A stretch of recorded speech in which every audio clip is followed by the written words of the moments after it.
L'histoire de la colonisation, c'est l'histoire d'un grand bouleversement qui a façonné le monde tel que nous le connaissons. Pendant plusieurs siècles, la France a en effet édifié au-delà des océans un empire colonial de 11 millions de kilomètres carrés. Un empire qui a été conquis par la force et dans le sang. Un empire où vivaient des dizaines de millions d'habitants, maintenus dans une situation de soumission, et qui pourtant n'ont jamais cessé de se battre pour se libérer du colonisateur. Des peuples que la France s'est finalement avérée incapable d'accompagner vers l'indépendance, quand il en était encore temps.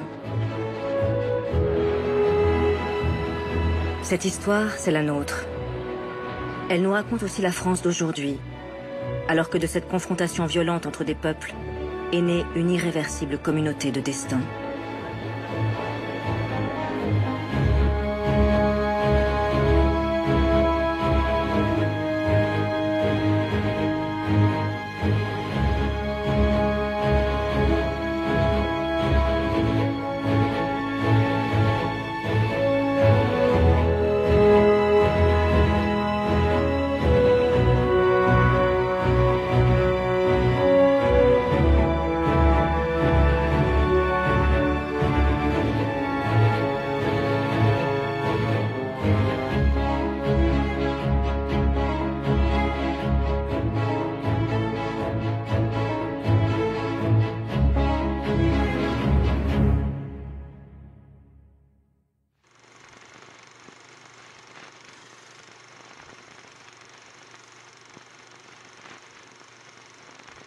Lorsque les frères Lumière inventent le cinéma en 1895, cela fait déjà plusieurs décennies que la France est en train de façonner son empire colonial.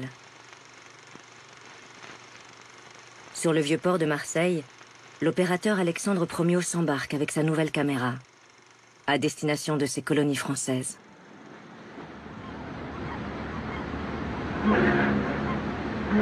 Le cinéaste imagine rapporter de son voyage des bobines pleines de rêves exotiques et de grandeur nationale. Mais ce que les images de ce précurseur du cinématographe ne montreront pas, c'est que cette extension territoriale a été, partout, le fruit de conquêtes militaires particulièrement violentes. Car là où la France a tenté de planter son drapeau, elle a dû faire face à une résistance acharnée.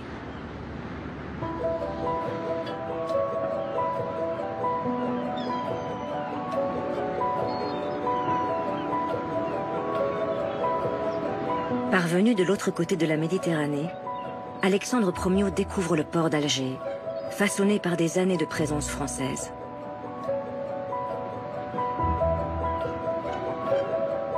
Promiot capte pour nous l'étonnante place du gouvernement, mélange colonial si typique quand se côtoie la tradition religieuse locale et la passion de la République pour les statuts de ses gloires militaires.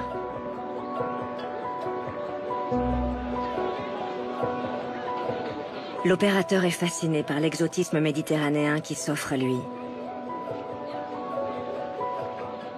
Dans l'objectif de Promiot, la capitale de l'Algérie semble bien sûr apaisée, car cela fait 60 ans que les Français se sont installés ici. Pourtant, cette conquête de l'Algérie a été une véritable guerre, longue et meurtrière.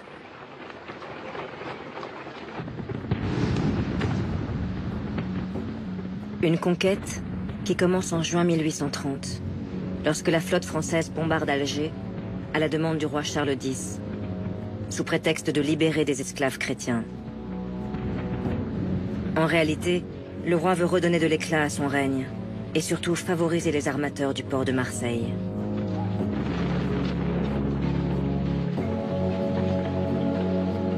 Grâce aux peintures d'Horace Vernet, qui a immortalisé cette conquête, nous mesurons la violence d'une campagne dirigée par le maréchal Bugeaud. Bugeaud, monarchiste exalté, a fait le choix d'une guerre sans merci. Ses troupes ont l'ordre de tout détruire sur leur passage. Pillage, viol, destruction. Le pays est bientôt à feu et à sang. Une politique de la terre brûlée pour tenter de venir à bout de la résistance féroce organisée par l'émir Abdelkader, qui a rassemblé plusieurs tribus algériennes. Face à l'acharnement du théologien musulman, Bugeaud manque bientôt de troupes et doit recruter sur place des supplétifs de l'armée française. On choisit alors dans les tribus hostiles à Abdelkader des cavaliers qui forment le premier régiment de spahis algériens.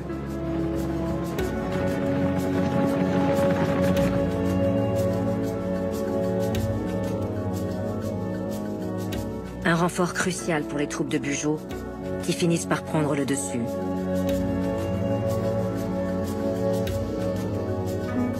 Premier héros d'une nation algérienne qui n'existe pas encore, mais dont il a fait souffler l'esprit, Abdelkader est condamné à l'exil en 1847, comme le seront la plupart des chefs de guerre qui vont se dresser contre la France.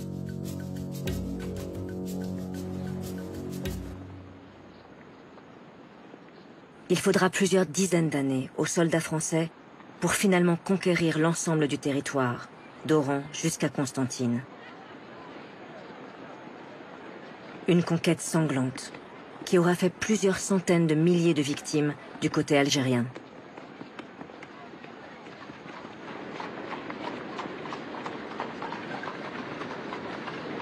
Et voilà la France qui fait de l'Algérie une colonie de peuplement, se déployant dans les principales villes du pays, comme ici, à Tlemcen. Les premiers à s'installer seront les ouvriers parisiens des manufactures nationales, mis au chômage et incités à tenter leur chance en Algérie.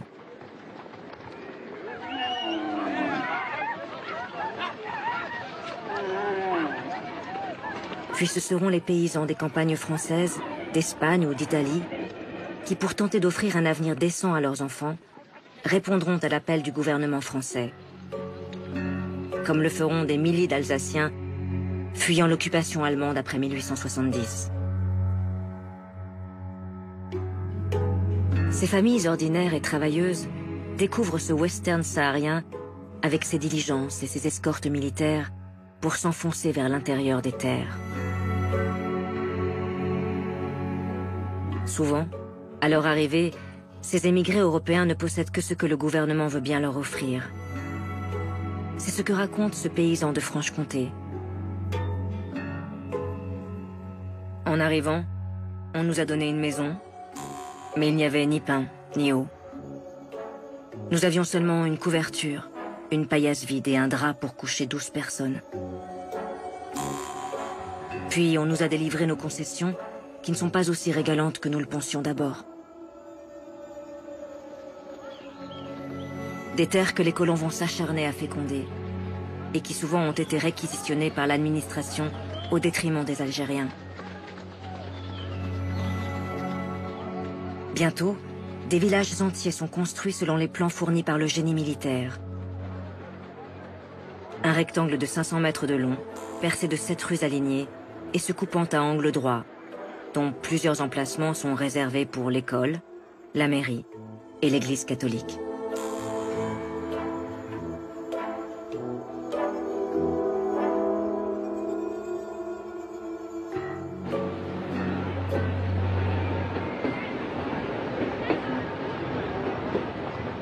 Alors que cette colonisation fait l'unanimité à Paris, quelques voix tentent de s'élever contre cette prétention de vouloir reproduire ici la France en miniature. C'est le cas du journaliste et écrivain Guy de Maupassant, qui s'étonne de cette transformation de la ville d'Alger lorsqu'il est envoyé en reportage par le journal Le Gaulois.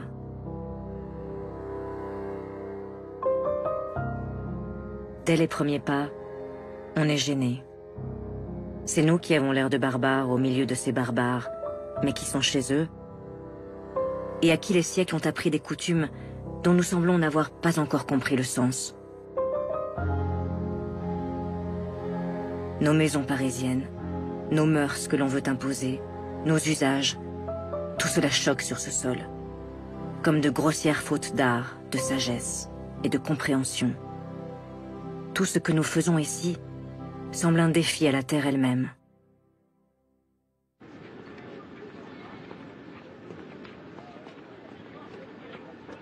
Cette étonnante Algérie coloniale, que Guy de Maupassant critique en 1880, est devenue la fierté de la République. 3 départements, d'Alger, d'Oran et de Constantine, qui sont venus renforcer l'ancien domaine colonial français, né au XVIIe siècle.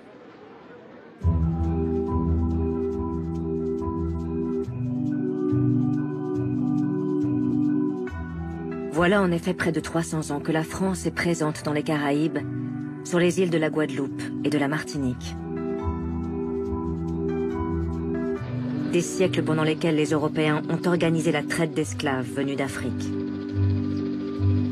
Des dizaines de milliers d'hommes et de femmes arrachés à leur village parce que vendus par quelques rois africains complices, puis installés de force dans ces îles pour y travailler dans les plantations de canne à sucre ou de cacao.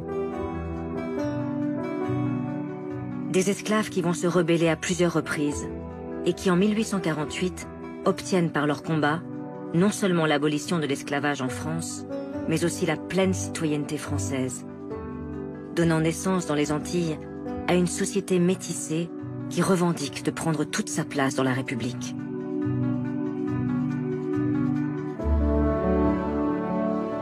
Les anciennes colonies, c'est aussi la Guyane française, accrochée à l'Amérique du Sud, qui était à l'origine une colonie pénitentiaire avec le bagne de Cayenne. C'est enfin l'île de l'océan Indien, au large des côtes africaines, que l'on appelait Bourbon et qui est devenue l'île de la Réunion.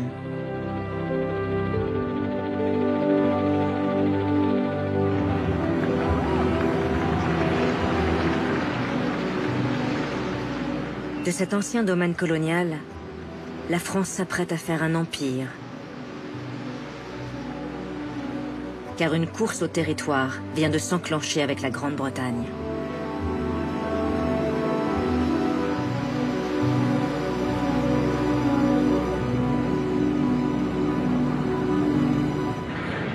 Les deux pays vivent alors une révolution industrielle, du charbon et de l'acier, qui leur donne une puissance financière et militaire sans précédent.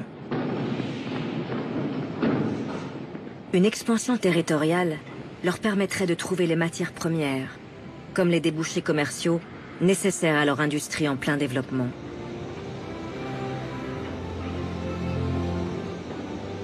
L'époque sera donc celle des empires et de l'impérialisme. C'est-à-dire la domination d'un peuple par un autre peuple, afin de contrôler les richesses de territoires toujours plus vastes. Et cette domination qui nourrit les imaginaires, ils vont être nombreux parmi les élites françaises à la défendre ardemment. Lorsqu'il devient chef du gouvernement, le républicain de gauche Jules Ferry revendique pleinement cette ambition coloniale. Question de développement économique, mais aussi question de puissance qu'il faut retrouver après la défaite contre la Prusse en 1870. Ferry se lance alors dans une politique coloniale d'ampleur. Son premier objectif est de contrer les velléités britanniques et italiennes en Afrique du Nord.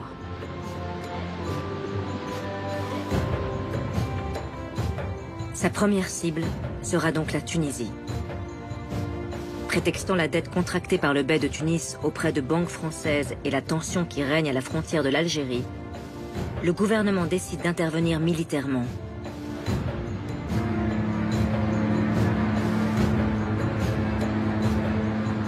Plusieurs cuirassés français se dirigent vers le port de Bizerte. 6000 soldats débarquent et marchent sur Tunis.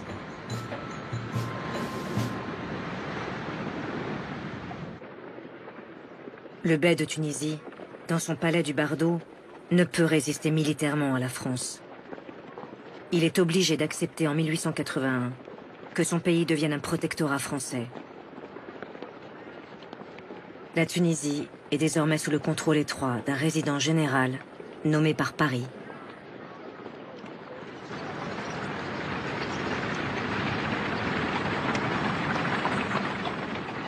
Pour Jules Ferry, cette expansion française, patriotique et économique, se double d'un objectif moral.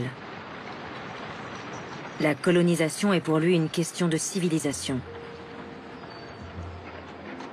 Comme beaucoup à l'époque, Ferry a la conviction que les Européens ont le devoir de civiliser ces races d'Afrique et d'Orient, que l'on considère alors comme inférieures. C'est ce qu'il explique aux députés. Est-ce que quelqu'un peut nier qu'il y a plus de justice, plus d'équité, plus de vertu sociale dans l'Afrique du Nord depuis que la France a fait sa conquête?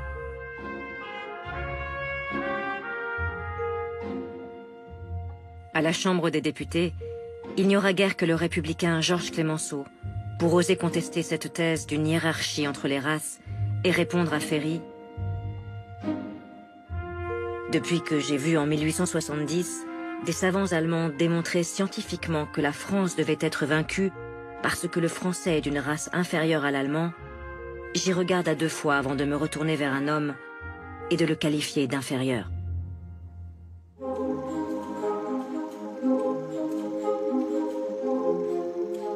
Mais la France, qui rêve d'avancées technologiques et de modernité en cette fin du 19e siècle, n'entendra pas Clemenceau.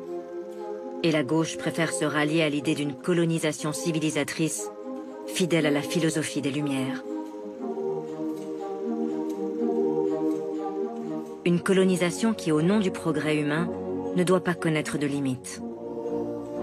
À l'image de ce que défend au même moment Victor Hugo, le grand écrivain qui, dans un discours si typique de l'époque, apporte avec vigueur son soutien au projet colonial de la France.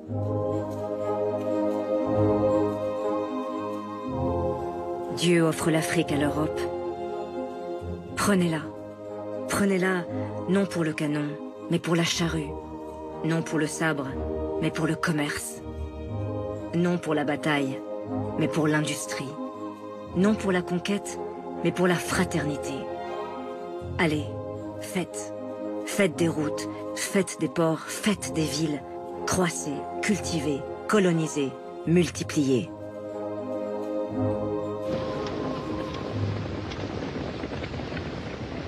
Jules Ferry va dépasser les espérances de Victor Hugo.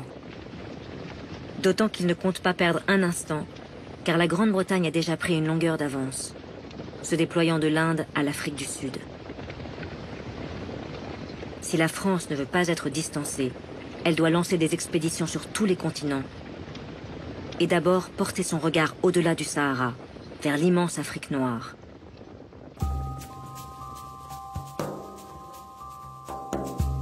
Ferry envoie un jeune officier, Pierre Savorgnan de Brazza, à la découverte de la mystérieuse Afrique équatoriale, là où aucun Européen ne s'est encore aventuré.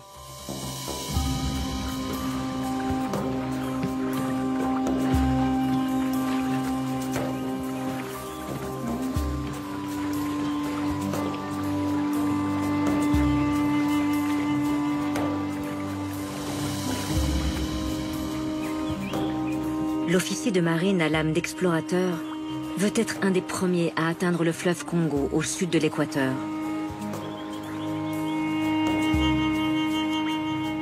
Depuis le petit comptoir français de Libreville au Gabon, Pierre Savorgnan de Brazza remonte le fleuve Ogooué et fonde une nouvelle station qu'il appelle Franceville. Puis, il part à la recherche du mythique fleuve Congo dont on ignore l'emplacement exact. Les derniers kilomètres seront les plus difficiles, comme il le racontera. Nous avons laissé notre radeau pour marcher sur un plateau inhabité. Brûlé par le soleil, plusieurs fois égaré, je me croyais perdu. À 11 heures du soir, après une dernière marche forcée, notre vue s'étendit tout à coup sur une immense nappe d'eau dont l'éclat argenté allait se fondre à l'ombre de hautes montagnes. Le Congo, le mystérieux fleuve, coulait majestueusement à nos pieds. C'était là un de ces spectacles qui imposent aux voyageurs un silence religieux. Dans ce silence, mon cœur de Français battait plus fort, car je savais qu'ici allait se décider le sort de ma mission.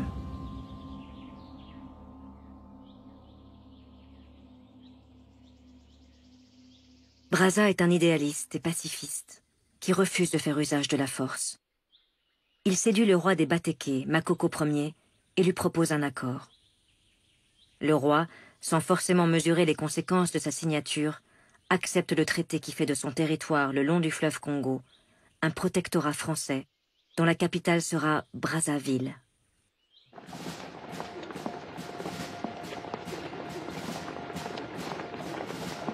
Le succès de la France au Congo crée de fortes tensions entre puissances européennes. Il devient impératif de s'entendre si chacun veut avoir sa part du continent noir. Alors, à Berlin en 1885, Anglais, Français, Belges et Allemands s'accordent sur les conditions de ce futur dépeçage de l'Afrique. Chacun pourra se lancer à l'assaut de nouveaux territoires à la condition de se mettre d'accord entre Européens sur les frontières départageant les possessions des uns et des autres.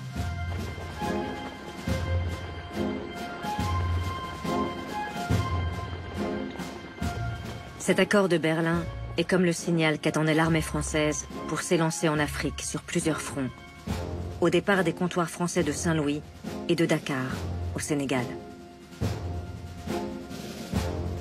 Des campagnes militaires d'ampleur qui exigent un grand nombre de soldats, et donc un recrutement local de forces supplémentaires.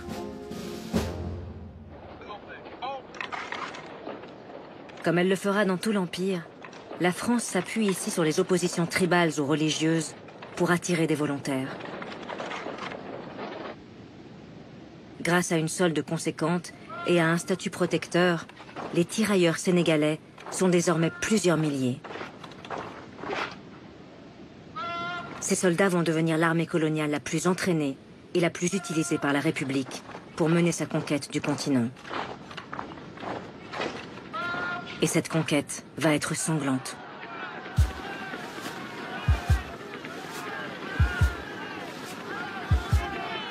Car l'Afrique, loin d'être un terrain vierge de civilisation comme on veut se le faire croire à Paris, est structurée depuis des siècles par de nombreux royaumes et de grands empires nomades. Le premier adversaire à se lever sur le chemin des Français est le roi Béhanzin du Dahomey, futur État du Bénin. Béhanzin, présenté dans la presse parisienne comme un roitelet sanguinaire et esclavagiste, a surtout osé refuser le protectorat qu'on lui proposait.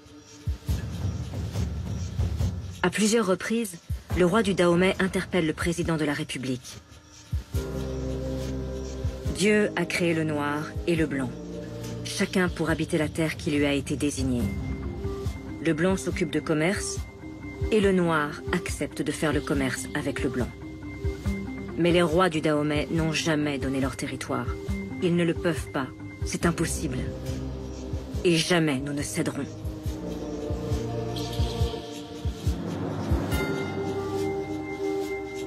De violents combats opposent les Français aux Amazones de Béhanzin.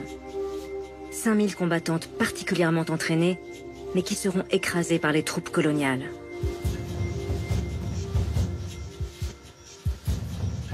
Béhanzin, comme l'Algérien Abdelkader avant lui, sera exilé loin de son Afrique natale, sur l'île de la Martinique.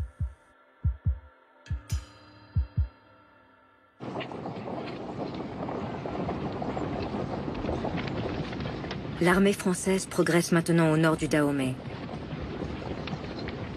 Mais la résistance va être d'une toute autre ampleur lorsque les officiers coloniaux vont affronter Samori Touré, chef guerrier mandingue régnant sur plus de 400 000 km².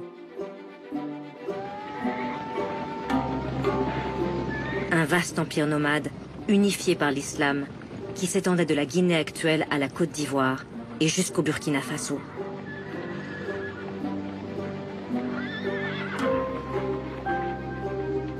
Pendant 15 ans, Samori Touré va se battre contre les Français.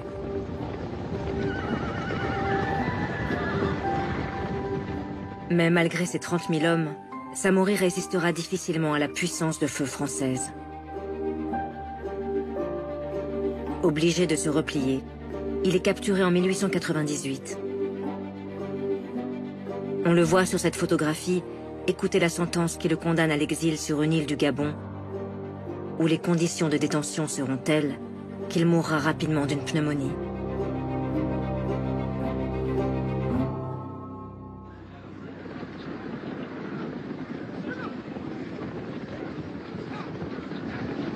Avec la chute de Béhanzin, puis de Samori Touré, et bientôt celle d'Amadou le Tout-Couleur au Mali, c'en est terminé au tournant du XXe siècle des empires africains qui ont résisté tant qu'ils le pouvaient, avant finalement d'être tous balayés.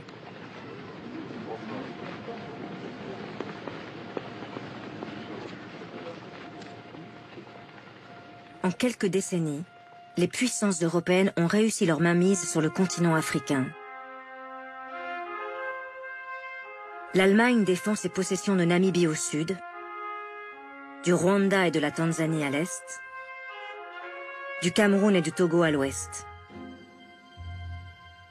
Le Portugal tente de préserver ses colonies d'Angola et du Mozambique. Les Anglais, eux, rêvent de faire la jonction entre le Caire au nord et le Cap tout au sud, grâce à leurs colonies du Kenya et d'Ouganda. Quant aux Français, ils sont enfin parvenus à réunifier autour du lac Tchad toutes leurs possessions africaines, depuis l'Algérie au nord, les comptoirs du Sénégal à l'ouest, jusqu'à Brazzaville, en Afrique équatoriale.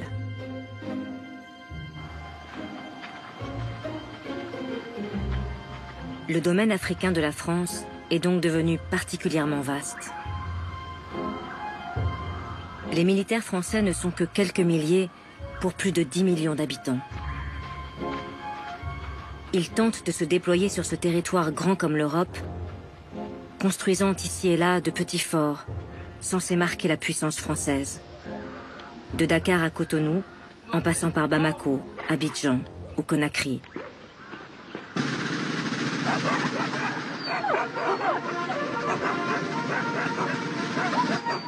Mais souvent livrés à eux-mêmes, loin des villes, dans de vastes territoires désertiques, les officiers de l'infanterie coloniale doivent administrer, comme ils le peuvent, des tribus entières.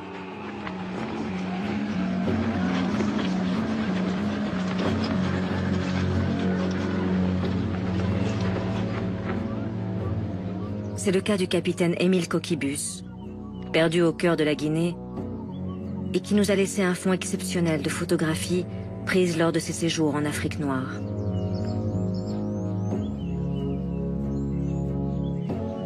Les officiers, isolés, régulièrement frappés par des fièvres, sont souvent troublés par les conditions de leur séjour. Ils ressentent cette angoisse typique de la coloniale. Et si ces femmes et ces hommes, tellement nombreux, refusaient leur autorité? Coquibus, dans son journal, l'exprime à plusieurs reprises. Ce matin, le capitaine m'a fait part de son rêve de la nuit. Il était si terrible qu'il s'est réveillé en poussant un cri. Il y avait des tués et des cadavres palpitants. Les Noirs n'osent se défendre ni se plaindre. Mais à quand leur révolution de 1789? Pourvu qu'ils ne tournent pas un jour leur colère contre nous.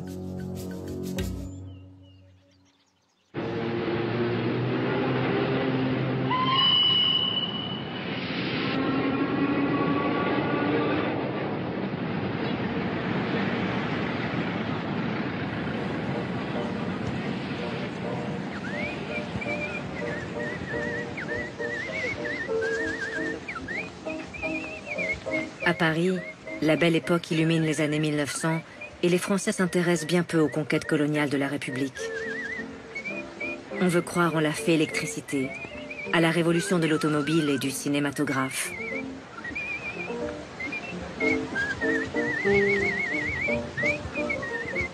De ce vaste empire que la France est en train de façonner, les Français ne savent rien, ou presque. Le peu qu'ils en connaissent vient de cartes postales exotiques envoyées par ceux qui ont fait le choix de partir aux colonies, comme on disait.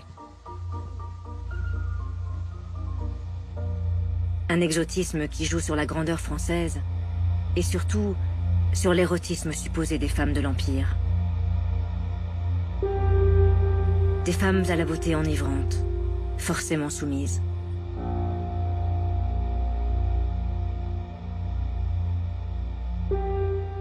Un imaginaire de la femme-objet à disposition du colonisateur qui sera un puissant levier pour attirer de nouveaux candidats au départ, à destination de ce monde pour l'heure essentiellement militaire et masculin.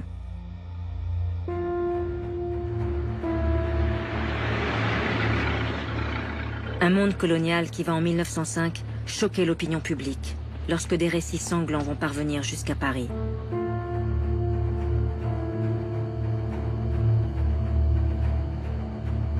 Plusieurs polémiques éclatent après la parution d'articles dans la presse satirique relatant tel ou tel massacre. Et à Paris, on commence à s'inquiéter de cette prétendue mission civilisatrice qui peut conduire aux pires excès de la part des militaires et des fonctionnaires français. Le scandale le plus retentissant vient d'Afrique équatoriale.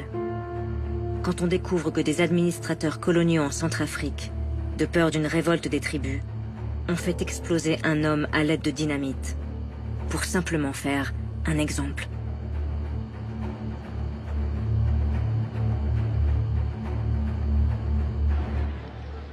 Cette affaire est celle de trop.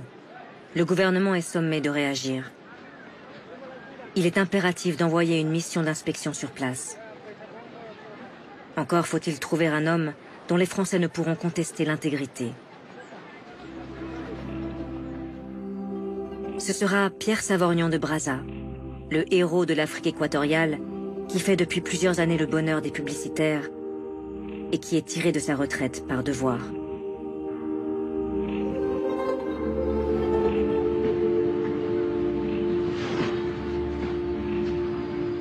Malgré sa notoriété en métropole, lorsque Brazza arrive à Libreville en 1905 pour commencer son inspection, l'accueil est glacial. Car le gouvernement, qui manque de fonctionnaires pour ses colonies, a préféré déléguer sa mission à 40 sociétés privées chargées d'administrer l'Ubangui, le Gabon et le Congo, en échange du monopole commercial sur les richesses locales: bois, ivoire, caoutchouc. Ce capitalisme colonial particulièrement vorace préfère s'enrichir au plus vite, plutôt que de créer des écoles ou des dispensaires, comme il s'y était engagé. Les sociétés concessionnaires ne souhaitent donc pas du tout que l'on vienne regarder de près leurs agissements.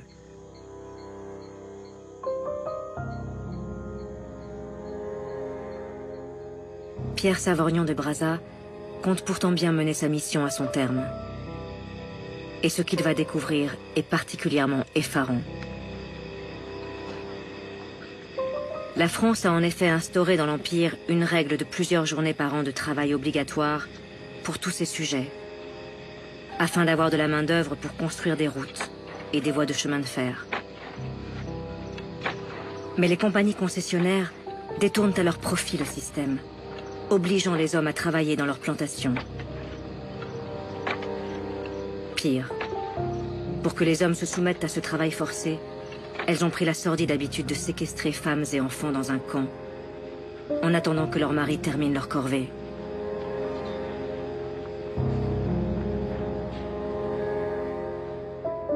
Et leurs conditions de détention sont telles que régulièrement les prisonnières, comme les enfants, ne survivent pas. Brazza comprend vite que les agissements des sociétés sont couverts par l'administration coloniale. Désespéré, il écrit à un ami: « J'ai trouvé dans l'Ubangui-Chari une situation impossible. C'est la continuation pure et simple de la destruction des populations. »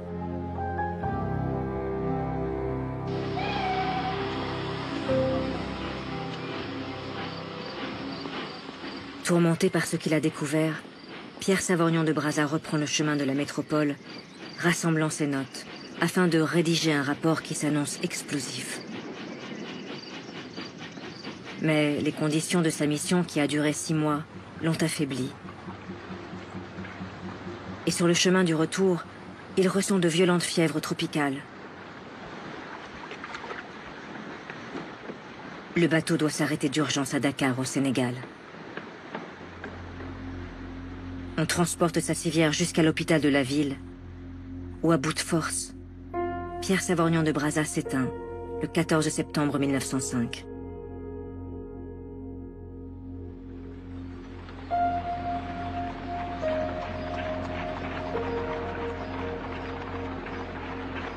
Il y aura bien finalement un rapport Brazza, rédigé par une commission parlementaire à partir des notes de l'explorateur.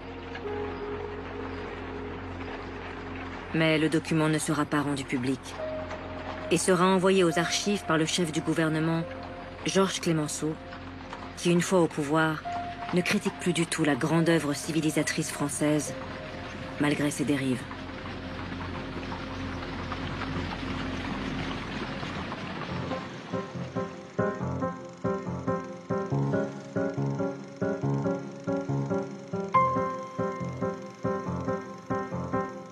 Avec la mort de Brazza, c'est un idéal humaniste qui semble disparaître, tant la société française est en train de se radicaliser vis-à-vis des peuples colonisés, et notamment des Africains.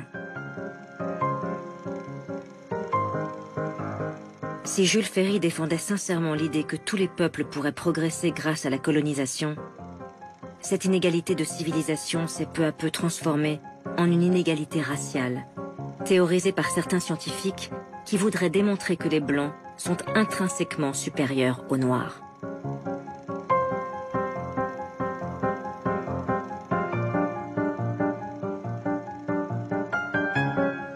Ainsi va la France en ce début de XXe siècle, qui fait un triomphe à Foutit et Chocolat sur la scène du Nouveau Cirque à Paris, comme une allégorie de la société de l'époque.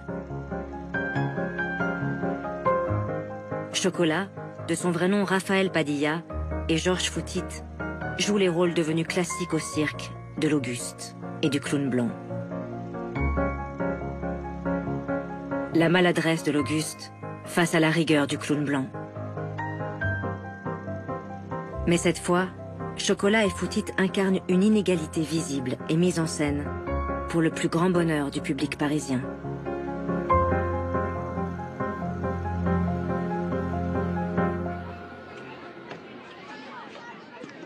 Car les Français sont en train de découvrir l'altérité lors d'expositions coloniales qui pour la première fois font venir jusqu'à eux ces peuples inconnus, à la couleur de peau différente.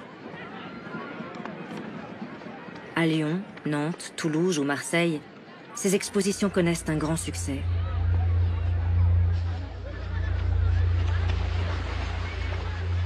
Des centaines de figurants sont notamment recrutés au Sénégal pour reconstituer des villages africains traditionnels, comme sur ces images tournées au jardin d'acclimatation de Paris. Des numéros au caractère folklorique dont les figurants sont rémunérés. Mais cette mise à distance des Africains, considérés comme des objets de curiosité, insuffle dans la société l'idée d'une hiérarchie entre les hommes. Et ces indigènes, comme on les appelait alors, que l'on exhibe avec leurs coutumes ancestrales, deviennent automatiquement, aux yeux du public, inférieurs aux Français et à leur civilisation.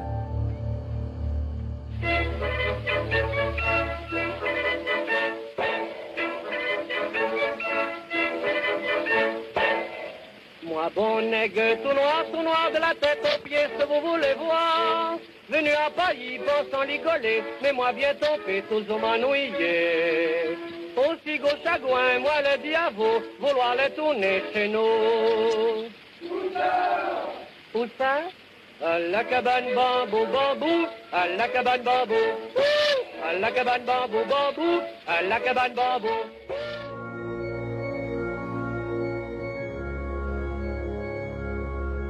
C'est une véritable mythologie coloniale que le gouvernement va forger peu à peu et diffuser dans la société, notamment sur les bancs de l'école.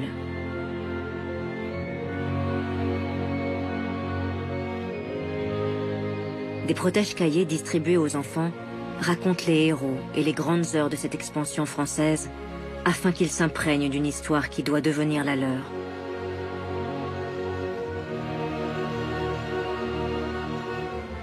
Des enfants à qui l'on décrit sans leur épargner aucun détail morbide la dernière conquête française, celle de l'île de Madagascar, qui a fait plus de 20 000 morts parmi les Malgaches.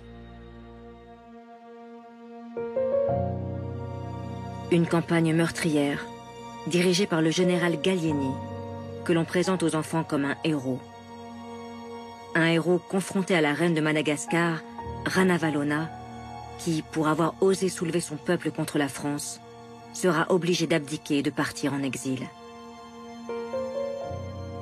laissant en 1897 la place libre aux Français sur l'immense île de l'océan Indien.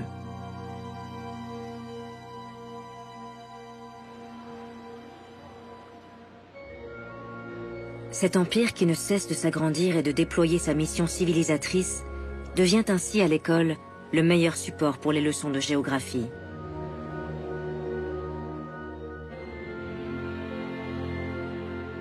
En plus de Madagascar, devenue une colonie française dirigée depuis Tananarive, l'Empire français compte désormais les îles du Pacifique et de l'Océanie, avec Tahiti, les îles Marquises et l'île pénitentiaire de la Nouvelle-Calédonie, toutes conquises au XIXe siècle.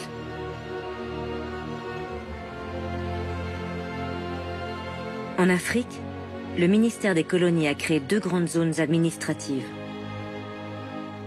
L'AOF, Afrique occidentale française, dirigée depuis Dakar, et l'AEF, Afrique équatoriale française, dont la capitale est Libreville.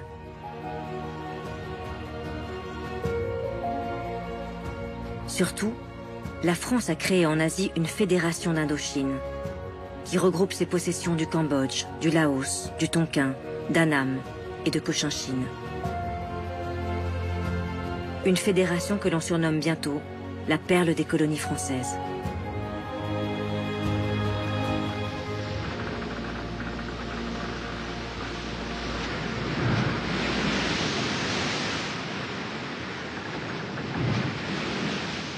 Lorsqu'Edgar Humbert s'embarque à Marseille en 1905, avec son épouse Marthe, ce sont 30 jours de traversée qui attendent le jeune couple pour rejoindre la péninsule indo-chinoise.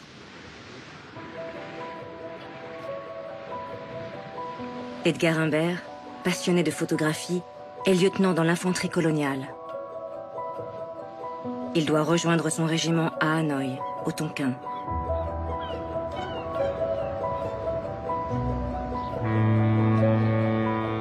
La traversée est une succession d'étapes exotiques qui éblouissent ceux qui ont la chance de partir.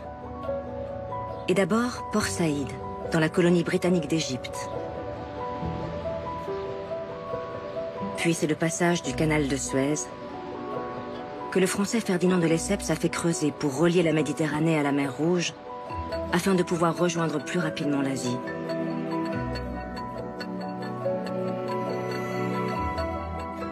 Puis ce sera Aden en Éthiopie, Colombo au Sri Lanka, et l'incroyable île de Singapour, le Gibraltar de l'Extrême-Orient, comme les Britanniques appellent alors leur colonie de Malaisie.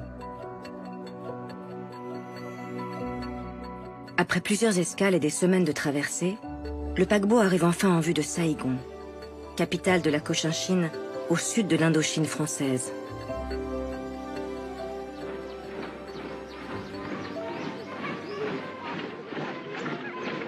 Dans la ville, édifiée presque entièrement par les Français pour concurrencer Singapour, Edgar Humbert est fier d'assister au défilé de ses camarades de l'infanterie coloniale.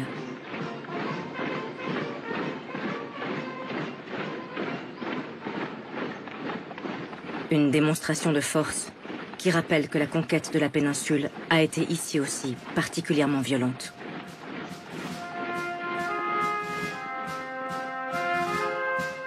Une conquête en plusieurs vagues. En 1859 d'abord, au prétexte de défendre des missionnaires catholiques en Cochinchine, puis en 1881, à l'initiative de Jules Ferry, pour lutter contre l'impérialisme chinois au Tonkin. Cette expédition du Tonkin avait été d'une telle barbarie que les articles dans le Figaro, écrits par un jeune officier de marine, Pierre Loti, avaient alors fait scandale à Paris. Pierre Loti, dont les récits d'aventure feront plus tard la gloire, avait retranscrit honnêtement ce que ses camarades matelots avaient ressenti pendant la bataille. Et le résultat pour le lecteur du Figaro avait été glaçant.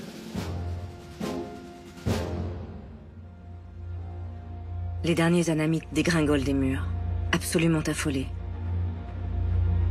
Les Français tirent sur eux presque à bout portant et les abattent en masse. Ceux qui avaient la poitrine crevée criaient d'une manière profonde et horrible, en vomissant leur sang dans le sable. On tuait presque gaiement, déjà grisés par les cris, la fumée, par la couleur du sang. Et on se réjouissait de voir tous ces incendies, de voir comme tout allait vite et bien, comme tout ce pays flambait.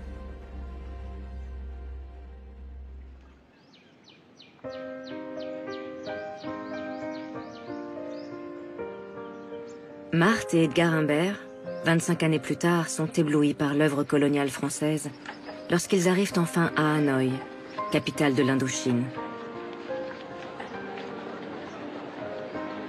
Le jeune couple se promène dans ces nouveaux quartiers que les Français ont imaginés à côté de la vieille ville, et où trône désormais une cathédrale flambant neuve, non loin de la rue Paul Bert et de l'opéra français construit en miniature sur le modèle de l'opéra Garnier.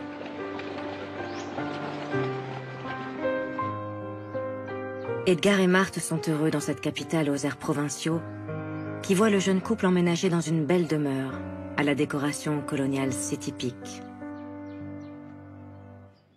Marthe est le premier modèle de son mari, photographié dans leur intérieur cossu et dans son intimité.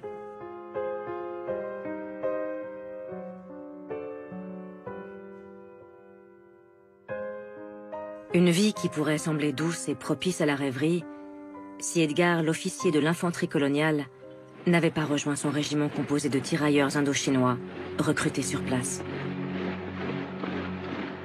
Des supplétifs de l'armée française chargés comme partout dans l'Empire de maintenir l'ordre.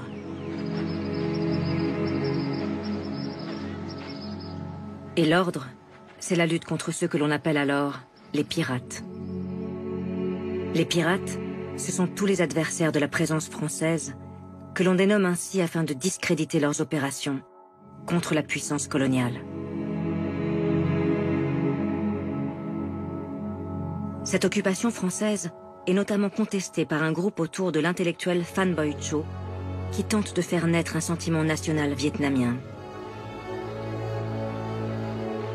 Aidé de la Chine et du Japon, il fomente plusieurs complots contre la France, dont le plus célèbre se déroule en 1908. Le projet de ces rebelles était d'empoisonner toute la garnison française de Hanoï avec la complicité de certains tirailleurs indochinois. La répression de la France sera d'une sévérité extrême à l'encontre des tirailleurs que l'on voit ici dans la prison de Hanoï porter l'humiliante cangue en bois traditionnelle. Plusieurs d'entre eux seront condamnés à mort et décapités. Une exécution sordide, en public, que l'on photographie pour en faire ensuite des cartes postales qui seront envoyées en métropole. Bon souvenir d'Indochine et de la rigueur française face à ses ennemis.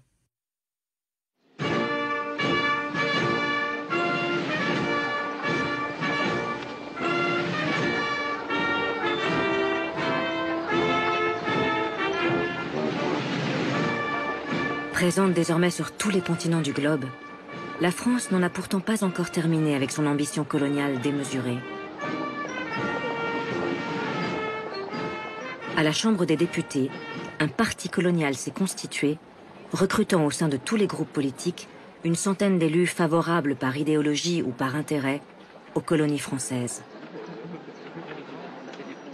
Ce parti colonial, dirigé par le député d'Oran Eugène Etienne, est devenu en quelques années incontournable. C'est sous son influence qu'a été menée l'opération de Madagascar, et c'est ce puissant lobby qui s'apprête une nouvelle fois à plonger le pays dans une longue et sanglante guerre impériale.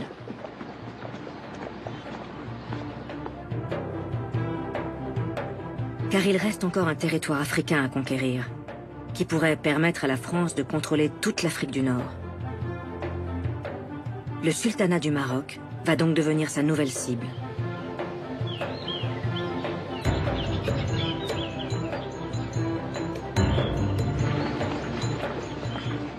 Le jeune sultan Moulay Abdelaziz, à l'abri des hauts murs de son palais de Fès, était pourtant parvenu à préserver l'indépendance de son petit pays, poursuivant la politique de ses prédécesseurs qui commerçaient depuis longtemps avec les Européens.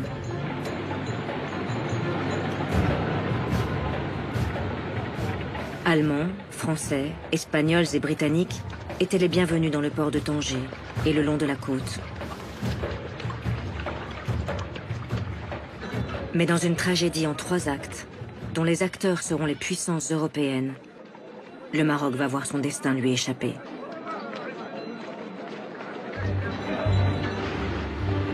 Le premier acte débute en 1904, lorsque la France et la Grande-Bretagne décident de solder leurs contentieux coloniaux et de s'allier. Ce que l'on a appelé l'entente cordiale comporte plusieurs protocoles, dont un qui consiste à échanger le droit des Anglais à contrôler l'Égypte contre celui des Français à contrôler le Maroc. Un accord qui exaspère l'Allemand Guillaume II. Le Kaiser fait alors une entrée fracassante dans les rues de Tanger, en 1905, pour soutenir le sultan marocain face aux appétits français. La tension est telle que l'on convoque une conférence internationale à Algésiras en 1906. Mais les Français et leurs alliés parviennent à imposer leur vue aux Allemands. Les Marocains, impuissants, sont alors obligés de céder à la France et à l'Espagne le contrôle des villes côtières de Tanger et Casablanca. Si les deux puissances n'ont pas le droit d'intervenir à l'intérieur du pays, elles peuvent désormais déployer leurs troupes le long de la côte, comme elles l'exigeaient.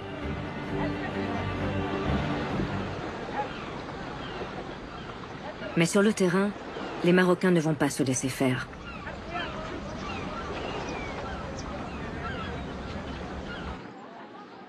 Lorsqu'en 1907, le croiseur français le Galilée débarque 60 hommes dans la ville de Casablanca, la réaction des tribus berbères est immédiate.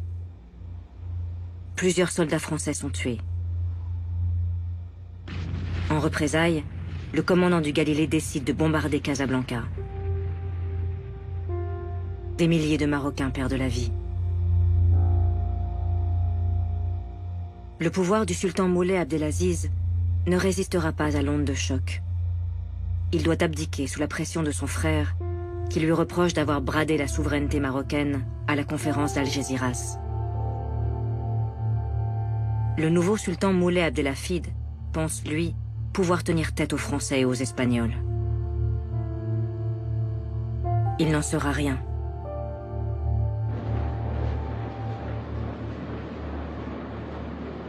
Sous la pression du parti colonial, qui pousse à l'annexion du Maroc, et sous le prétexte toujours le même de troubles à la frontière algérienne, la France multiplie les opérations militaires à partir de 1908, s'engageant dans une guerre coloniale de plus de 25 années, sans doute la moins connue de son histoire. Ces opérations sont soutenues par une large majorité de députés, à l'exception notable des socialistes. Leur leader, Jean Jaurès, dénonce à plusieurs reprises à la tribune ces interventions particulièrement violentes.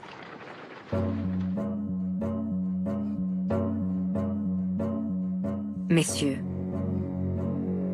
à mesure que notre intervention au Maroc est plus étendue, plus dure et plus brutale, je me demande avec une angoisse croissante et sincère de quel droit nous portons la guerre et le feu au cœur même de ce pays. Au Maroc, il y a un peuple effervescent et indépendant, qui a plus que nous ne l'imaginons la fierté de sa vieille histoire, qui se rappelle qu'il a successivement refoulé de son sol les Portugais, les Espagnols, les Anglais. Ce n'est pas un peuple accoutumé à subir en silence une domination tyrannique. Mais les dénonciations de Jaurès resteront vaines, et les soldats français continuent de partir en nombre vers le Maroc. Alors, dans un deuxième acte, c'est l'Allemagne qui pousse ses pions.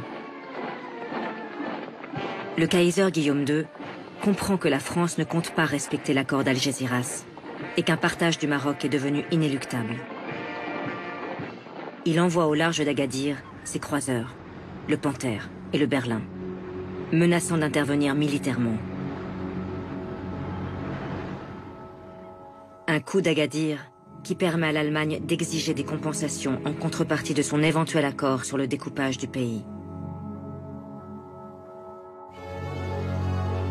Et lors du troisième acte de ce drame marocain, en 1912, c'est une nouvelle fois un partage territorial entre Européens qui est finalement décidé. la France obtient un protectorat sur le Maroc comme elle le souhaitait. En échange, elle doit céder à l'Allemagne des terres françaises en Afrique équatoriale afin d'agrandir la colonie allemande du Cameroun. L'Italie, elle, est autorisée à s'installer en Libye. Quant à l'Espagne, elle gardera le contrôle du nord du Maroc, autour de Ceuta, ainsi qu'au sud, dans la province du Sahara occidental, appelée Rio de Oro.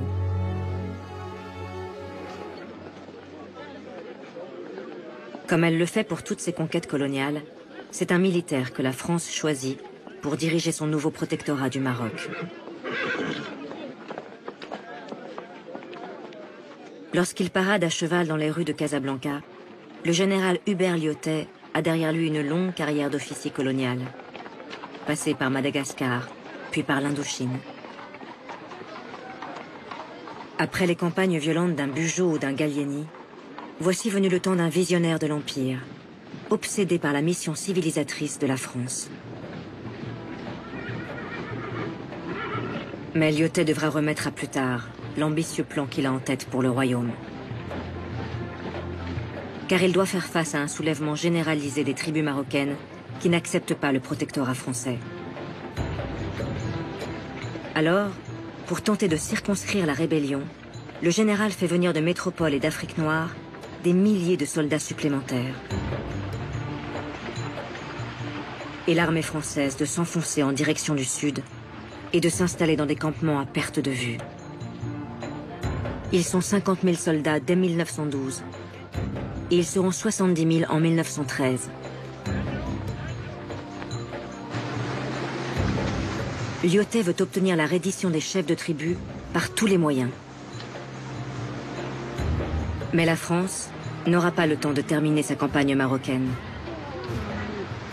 Le général Lyautey doit brutalement interrompre ses opérations à l'été 1914, lorsque l'opposition entre l'Allemand Guillaume II et le Russe Nicolas II entraîne tout le continent européen dans la guerre.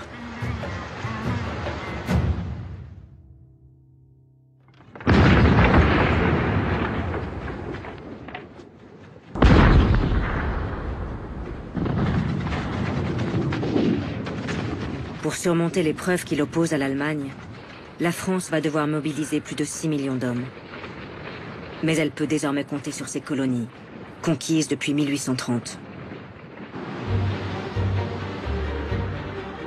Plus de 600 000 soldats et 200 000 ouvriers vont ainsi venir d'au-delà les océans.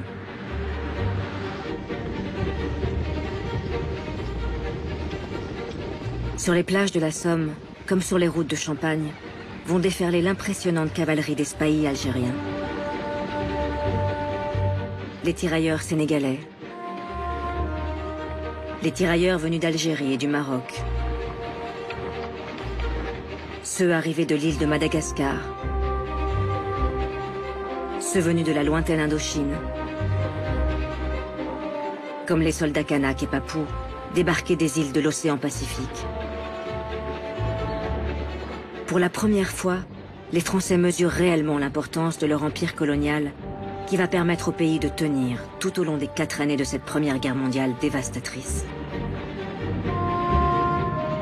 Une guerre finalement remportée par la France et ses alliés, pendant laquelle 1 400 000 Français perdront la vie, dont plusieurs dizaines de milliers de tirailleurs.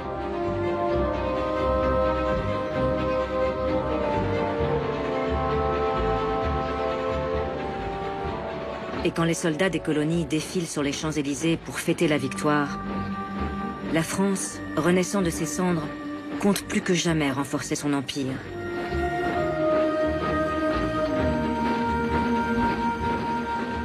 Mais cet empire tout-puissant, qui s'apprête à vivre son apogée, est un colosse aux pieds d'argile. Et la France, si elle souhaite le conserver, devra y mener de profondes réformes. Ce qu'elle va s'avérer incapable de réussir.